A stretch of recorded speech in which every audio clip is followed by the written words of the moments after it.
또 바울의 성경에 바울은 신약 성경에 13권에서 14권을 기록한 기독교 교리의 대부분을 썼다는 점에서 우리가 바울을 부정하는 것은 꼭 기독교를 부정하는 것과 같이 그만큼 기독교 전반에 차지하는 그 비중이 정말 어마어마하다고 할 수가 있습니다. 우리가 바울 서신을 보면 시작과 끝이 공통적으로 나오는 단어가 있는데 그것은 은혜와 평강이 있을지어다입니다. 바울 서신의 대부분의 그 서두가 은혜와 평강이 있을지어다 이렇게 시작하고 마치는 부분에서 또 은혜와 평강이 있을지어다. 그만큼 이 은혜라는 말은 하나님 사역의 총체다라고 이렇게 말을 할 수가 있습니다. 그렇다면 이 바울이 어떻게 하나님 앞에 위대하게 쓰임을 받을 수 있었을지 오늘 살펴보도록 하겠습니다. 그것은 이 바울이 위대해서가 아닙니다. 이 바울을 쓰시는 하나님이 위대하시기 때문입니다. 그것은 온전히 하나님의 은혜인 것입니다. 그래서 그는 이렇게 간증을 합니다. 오늘 본문 후반부에서 나의 나된 것은 하나님의 은혜로 된 것이니 내게 주신 그의 은혜가 헛되지 아니하여 내가 모든 사도보다 더 많이 수고하였으나 내가 아니요 오직 나와 함께 하신 하나님의 은혜로라. 여러분, 은혜가 이렇게 사람을 위대하게 만드는 것입니다. 여러분, 예수를 잘 믿는 것도 은혜입니다. 그래서 우리는 그 무엇보다도 은혜를 받아야 합니다. 은혜 받기를 늘 간구하며 사모해야 합니다. 우리가 은혜를 받으면 어떤 사람으로 변하게 될지 살펴보자면 첫 번째로 은혜를 받으면 우리는 쓸모있는 사람으로 변합니다. 9절에 보시면 나는 사도 중에 가장 작은 자라. 나는 하나님의 교회를 박해하였으므로 사도라 칭함받기를 감당하지 못할 자니라. 그는 한마디로 그동안 쓸모없는 그런 사람이었다는 것입니다. 바울은 공부도 많이 했고 또 출생이나 권력의 배경도 좋았습니다. 이 세상적으로 그는 금수저를 넘어서 다이아몬드 수저라고 말을 할 수가 있는데 그는 가장 쓸모없는 일을 가장 많이 한 사람이다 이렇게 자신을 표현합니다. 내가 하나님의 교회를 핍박하였다. 세상에서 가장 악하고 이 쓸모없는 사람이 바로 교회를 핍박하는 사람입니다. 교회를 핍박하거나 혼란하게 하는 사람처럼 미련하고 쓸모없는 사람도 없습니다. 여러분, 이런 자들은 반드시 하나님이 심판하십니다. 하나님께서 엄히 다스리십니다. 여러분도 이 시간 내가 교회를 핍박했거나 혼란하게 하지는 않았는지 한번 돌아보시고 회개함으로 다시 이와 같은 어리석은 죄를 범하지 마시기를 축복합니다. 창세기 12장 1절에서 3절 보시면 함께 우리가 합독하시겠습니다. 여호와께서 아브라함에게 이르시되 너는 너의 고향과 친척과 아버지 집을 떠나 내가 내게 보여줄 땅으로 가라. 내가 너로 큰 민족을 이루고 내게 복을 주어 내 이름을 창대하게 하리니 너는 복이 될지라. 너를 축복하는 자에게 내가 복을 내리고 너를 저주하는 자에게 내가 저주하리니 땅의 모든 족속이 너로 말미암아 복을 얻을 것이니라 하신지라. 아멘. 이 말씀처럼 이 핍박은 바로 하나님을 대적하는 것입니다. 바울도 그것을 체험했습니다. 다메섹 도상에서 거꾸러진 사울에게 하늘에서 들리는 그 히브리 말로 된 하나님의 음성이 있었습니다. 사도행전 26장 14절 보시면 사울아 사울아 네가 어찌하여 나를 박해하느냐 가시체를 뒷발길하기가 내게 고생이니라 이렇게 고백을 합니다. 이런 쓸모없던 바울이 은혜를 받고 나니까 그는 기독교사의 길이 남을 아주 위대한 사람이 되었습니다. 그와 마찬가지로 바울이 빌립보 감옥에 갔을 때 그가 점치는 종을 고쳐줬을 때 빌립보 감옥에 가게 됩니다. 그때 우리 육신의 눈으로 세상의 눈으로 봤을 때는 그가 감옥에 갔다 하면 저 사람은 이제 실패다 끝났다 이렇게 생각하실 텐데 하나님의 은혜가 그곳에 부어지니까 이 놀라운 바울을 통하여 간수가 구원되고 그 간수의 가족이 구원되는 놀라운 은혜가 그곳에서 펼쳐집니다. 그리고 또 제가 연말에 코로나에 걸렸을 때 사람들께 저는 한마디 얘기도 안 했는데, 아, 그래, 너는 세상적인 눈으로 봤을 때 참 어찌하다가 그렇게 됐을까요를 찰 일인데, 그곳에 하나님의 은혜가 부어지니까 저는 아산 생활센터에서 우리 하나님께서 최정인 사모님을 만나게 하시고 또 저를 이곳으로 우리들 교회로 인도하신 줄 확신합니다. 기도원도 천사가 나타나서 너는 나라를 구하라 이렇게 말을 했을 때 그는 거절했습니다. 미디안 사람들이 두려워서 몰래 포도주 틀에 타작하고 있을 정도로 그는 무능하고 약한 사람이었기 때문입니다. 그러나 내가 너와 함께 하리라는 말씀, 즉 은혜를 받고 나니까 그를 따르는 300명의 미디안의 13만 5천 대군을 물리쳤습니다. 우리나라 초대 대통령 이승만 대통령도 1875년 황해도 평산에서 가난한 선비의 아들로 태어났는데 서울로 올라와서 배제학당에 입학하여서 서양 민주주의를 배우면서 활동하다가 정부 반란 운동으로 오해를 받고 감옥에 갇히고 사형 선고를 받게 됩니다. 이때 이승만은 감옥에서 아버지에게 부탁해서 성경을 구해서 날마다 읽으며 날마다 기도를 했습니다. 이승만은 감옥에서 성경을 읽고 기도를 하다가 하나님을 만나 민족을 향한 이 사명을 받았습니다. 그러더니 어느 날 갑자기 이 사형에서 종신형으로 감형이 되었고 또 1904년에는 민영환의 도움으로 석방되어서 미국에서 공부를 마치고 우리나라를 자유민주 국가로 선포한 초대 대통령이 될 수 있었습니다. 여러분, 풀 한 포기도 돌 하나도 하나님께서 들어 쓰시면 위대한 작품이 되는 것입니다. 이 쓸모없던 사람이 쓸모있는 사람으로 변하게 되는 것입니다. 여러분 모두가 하나님께 온전히 붙들린 바 되어서 이 마지막 때 하나님께 귀하게 쓰임받는 쓸모있는 사람으로 되시기를 주님의 이름으로 축복합니다. 그리고 두 번째는 우리가 은혜를 받으면 승리의 사람이 됩니다.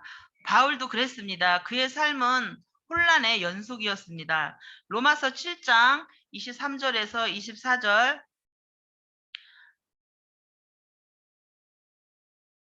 를 보시면 제가 읽어드리겠습니다. 내 지체 속에서 한 다른 법이 내 마음의 법과 싸워 내 지체 속에 있는 죄의 법 아래로 나를 사로잡아 오는 것을 보는도다. 오호라 나는 공고한 사람이로다. 이 사망의 몸에서 누가 나를 건져내랴. 이렇게 외쳤습니다. 그만큼 그는 율법에 깊이 들어가 있었습니다. 율법 조항이 잘못된 건 아니지만 육신을 입은 이 죄인이 율법을 지킨다는 것은 얼마나 힘든 일인지 이 율법을 알면 알수록 우리는 더 깊은 갈등 속으로 빠져들어가게 되어 있습니다. 여러분 우리는 무엇이 선이고 무엇이 악이며 또 무엇이 하나님이 뜻인지를 알아야 합니다. 그러나 은혜를 모르고 율법만 알면 시험에 빠지기 쉽습니다. 우리 인간은 그 말씀대로 살아갈 수가 없기 때문입니다. 그래서 날마다 정죄의식에 빠지기 때문에 늘 어둡고 그늘진 얼굴로 살아갈 수밖에 없습니다. 이런 사람들은 신앙생활과 사회생활, 즉 인간관계가 불가능합니다. 하나님을 섬긴다면서 은혜로 얼굴이 환해져서 그 행복한 것이 얼굴에 나타나야 되는데 늘 어두운 두더지처럼 시든 상추처럼 시든 부추처럼 늘 죽상을 하고 살아갑니다. 그 사람은 은혜를 모르기 때문입니다. 은혜를 맛보지 않았기 때문입니다.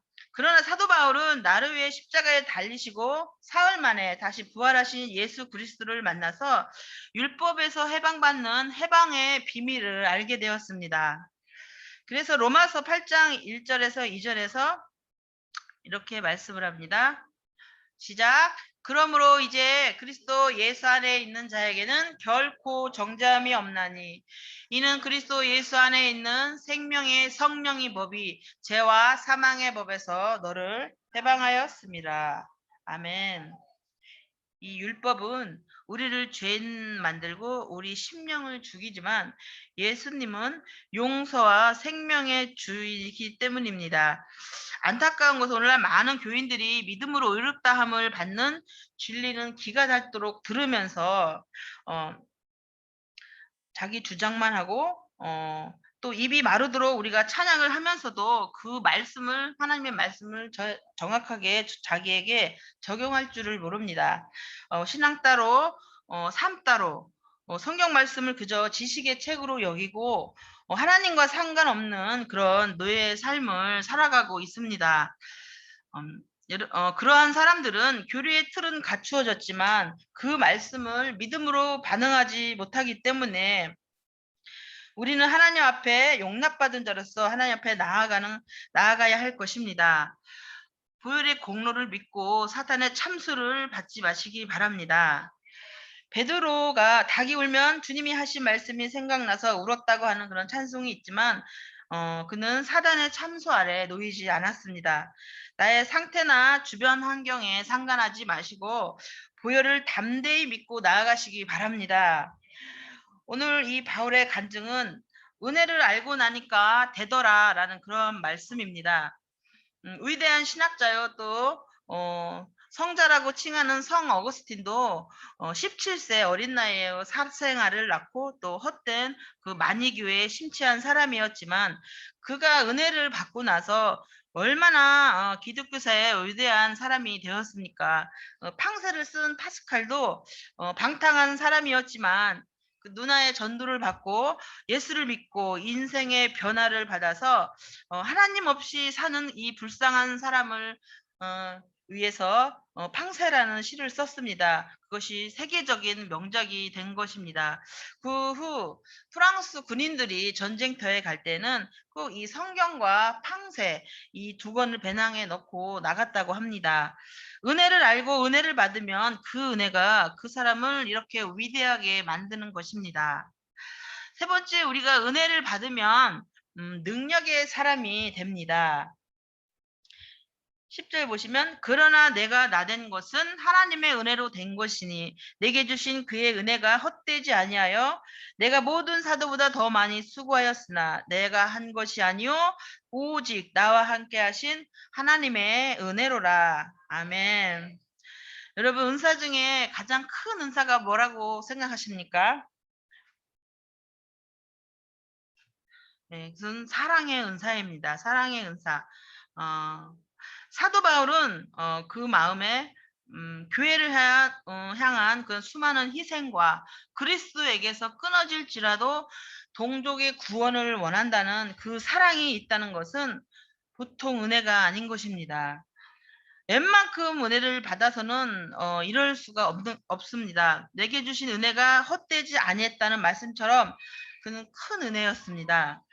빌립보서 4장 13절에 내게 능력 주시는 자 안에서 내가 모든 것을 할 수 있느니라. 이 말씀이 바로 바울의 고백입니다. 이 고백이 우리 모두의 고백이 되기를 축복합니다. 바울은 아주 능력이 많은 사람이었습니다. 성경을 아는 지혜와 지식의 은사는 물론이고 또 신령한 것을 말하는 방언과 예언과 그리고 병 고치는 신유와 기적과 믿음 그리고 고난 속에서도 기뻐하고 찬송하는 기쁨의 은사도 그는 가지고 있었습니다. 바울이 로마 복음화를 위해서 죄수의 몸으로 배를 타고 가다가 폭풍을 만나 멜리데 섬에 머물렀을 때 나무 속에서 독사가 나와서 문 적이 있었는데 그는 해를 전혀 받지도 않았습니다. 그 소식을 들은 그 섬의 추장 보블레의 아버지가 열병과 이질로 누웠을 때 가서 기도를 하니까 깨끗이 나았습니다. 디모데도 마음이 약하고 두려움이 많은 교회의 지도자로서 아주 결함이 많은 사람이었습니다. 그러나 선조들의 믿음과 바울의 기도로 능력 있는 바울이 가장 사랑하는 아주 유능한 지도자가 되었습니다.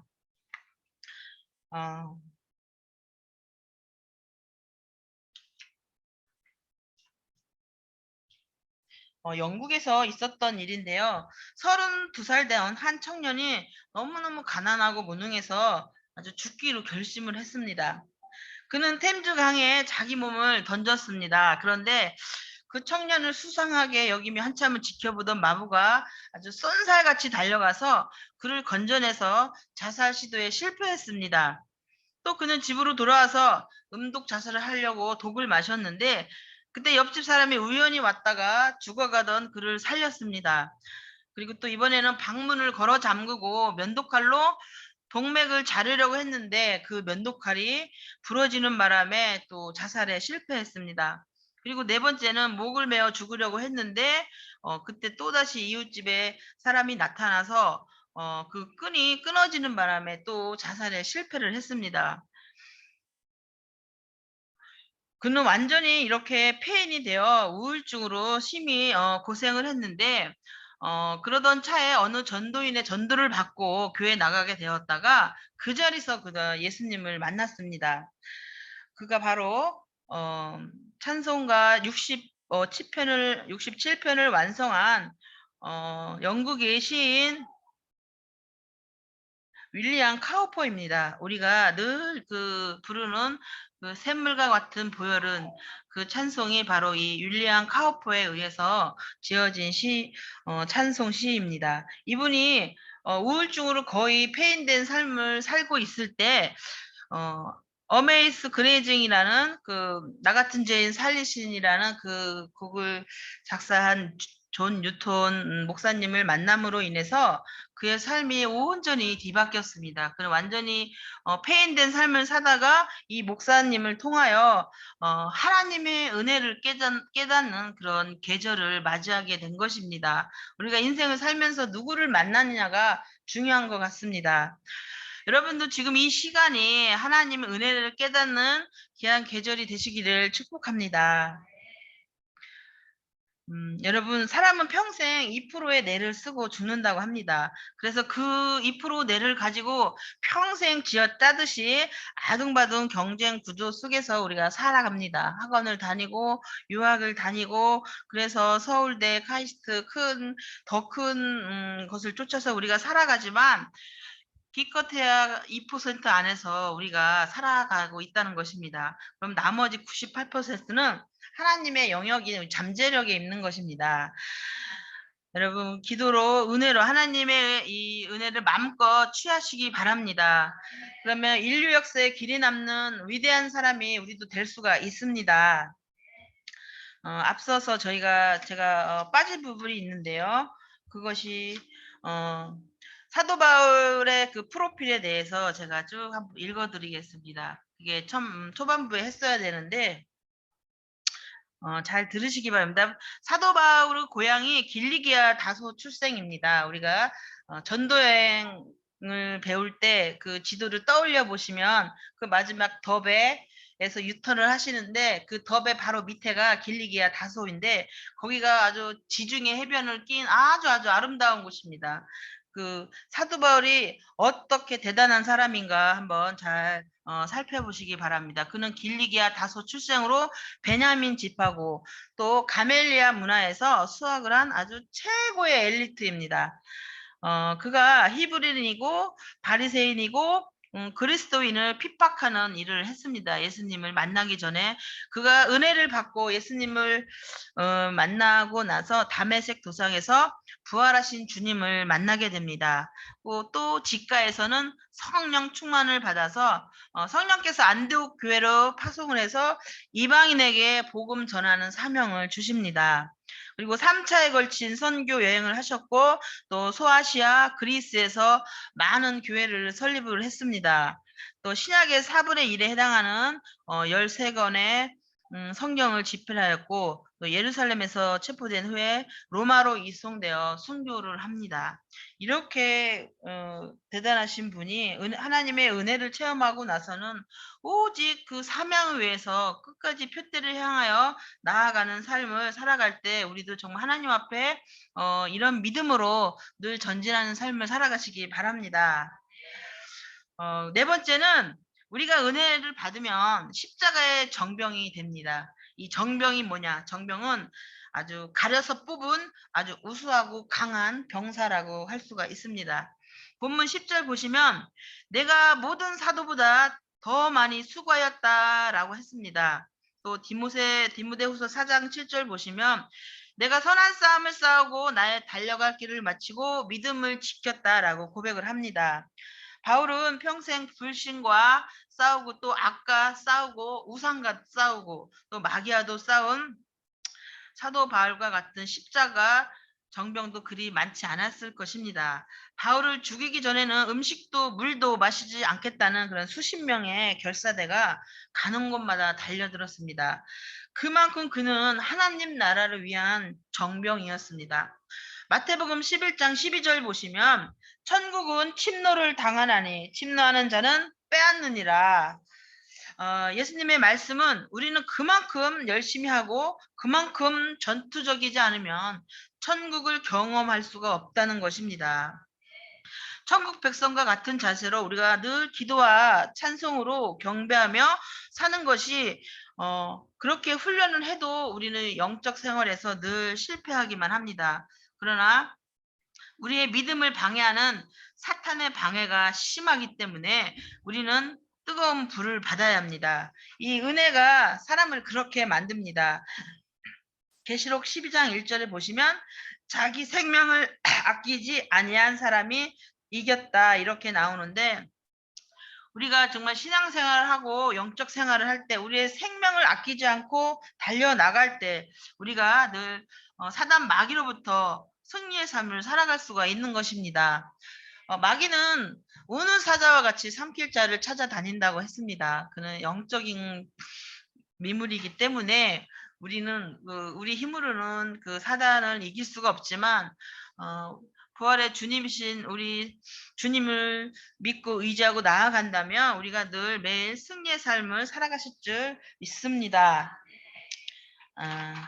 오늘 말씀을 마치겠습니다. 사랑하는 우리들 성도 여러분, 하나님의 은혜가 이렇게 위대한 사람을 만드는 것입니다. 성도는 누구나 은혜와 은사가 잠재되어 있는데 하나님을 경외하는 생활이 부족해서 나타나지 않는 것입니다. 우리를 사랑하시고 우리를 구원하신 하나님께 감사하여 더 열심히 하나님을 경배하시기 바랍니다. 천국 백성답게 날마다 경배하고 살면 성령이 임하실 줄 믿습니다. 예수 믿고 하나님을 경배하면 성령 충만을 받는 것은 너무나 간단한 진리입니다. 그런 경건의 생활이 부족하지 않도록 우리 모두 늘 힘쓰는 우리들 교회 식구들이 다 되시기 바랍니다. 그리고 우리 모두는 특히 우리들 교회 모든 권속들은 성령의 은혜로 쓸모있고 능력있고 그래서 날마다 승리하는 예수님의 십자가의 정병이 되어서 바울처럼 나의 나된 것은 하나님의 은혜로 된 것이다. 날마다 간증하는 성도님들이 다 되시기를 주님의 이름으로 축복합니다. 아멘.